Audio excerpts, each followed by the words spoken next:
Sir ನಿಮ್ಮ ಹೆಸರು? ನನ್ನ ಹೆಸರು ಸಮರ್ಥ್ ಅಂತ. ಟೋಟಲ್ ಆಗಿ ಎಷ್ಟು ಮಂತ್ಸಿಂದ ವರ್ಕೌಟ್ ಮಾಡ್ತಾ ಇದ್ದೀರಾ? 2 ಮಂತ್ಸ್ ಇಂದ ವರ್ಕೌಟ್ ಮಾಡ್ತಾ ಇದ್ದೀನಿ.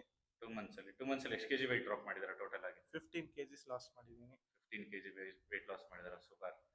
ಈಗ 15 ಕೆಜಿ ವೆಯ್ಟ್ ಲಾಸ್ ಆಯ್ತಲ್ಲ, ನೆಕ್ಸ್ಟ್ ಏನು ಪ್ಲಾನ್ ಹಾಕೊಂಡಿದ್ದೀರಾ ನೀವು? ನೆಕ್ಸ್ಟ್ ಇನ್ನೊಂದು 6 ವೀಕ್ ಟು 7 ವೀಕ್ಸ್ ಚಾಲೆಂಜ್ ತಗೊಂಡು ಒಂದು ಒಳ್ಳೆ ಮಸಲ್ ಬಿಲ್ಡಿಂಗ್, ಒಳ್ಳೆ ಬಾಡಿ ಮಾಡಬೇಕು ಅನ್ನೋದು ಒಂದು ಚಾಲೆಂಜ್ ತಗೊಂಡಿದ್ದೀನಿ. ಹೇಗೆ ಅನಿಸ್ತದೆ ನಿಮ್ಮ ವರ್ಕೌಟ್ ಎಕ್ಸ್ಪೀರಿಯನ್ಸು, ನಿಮ್ಮ ಡಯಟ್ ಹೇಗೆ ನಡೀತಿದೆ? ಅದನ್ನ ಟ್ರೈನಿಂಗ್ ಬಗ್ಗೆ ಏನು ರಿವ್ಯೂ ಕೊಡ್ತೀರಾ? ಟ್ರೈನಿಂಗ್ ಬಗ್ಗೆ ಮಾತೇ ಇಲ್ಲ, ಸಕ್ಕದಾಗಿದೆ. ಡಯಟ್ ಅಂತೂ ಕೇಳಂಗಿಲ್ಲ, ನಮ್ಗೆ ಹೇಳ್ದಂಗೆ ಮನೆ ಫುಡ್ಡಲ್ಲೇ ಏನೇನು ಮಾಡಿಕೊಂಡು ಫ್ಯಾಟ್ ಲಾಸ್ ಇಲ್ಲ ವೆಯ್ಟ್ ಲಾಸ್ ಮಾಡಬೇಕು ಎಲ್ಲ ನಮ್ಮ ಅನುಕೂಲ ತಕ್ಕಂಗೆ ಮಾಡ್ಕೊಡ್ತೀರಾ. ಸೊ ಅದ್ರ ಬಗ್ಗೆ ನೋ ಕಮೆಂಟ್ಸ್, ಎಲ್ಲ ಸೂಪರ್. ಓಕೆ ಅಲ್ಲ, ಟೋಟಲ್ ಆಗಿ ಈಗ 15 KGs weight loss from past 2 months, 2.5 months ಅಂತ ಕನ್ಸಿಡರ್ ಮಾಡ್ಕೊಳ್ಳೋಣ. ಈಗ ನೆಕ್ಸ್ಟ್ ನಾವು ಮಸಲ್ ಬಿಲ್ಡಿಂಗ್ ಚಾಲೆಂಜ್ನ ಆಕ್ಸೆಪ್ಟ್ ಮಾಡ್ಕೊಂಡಿದ್ದೀವಿ.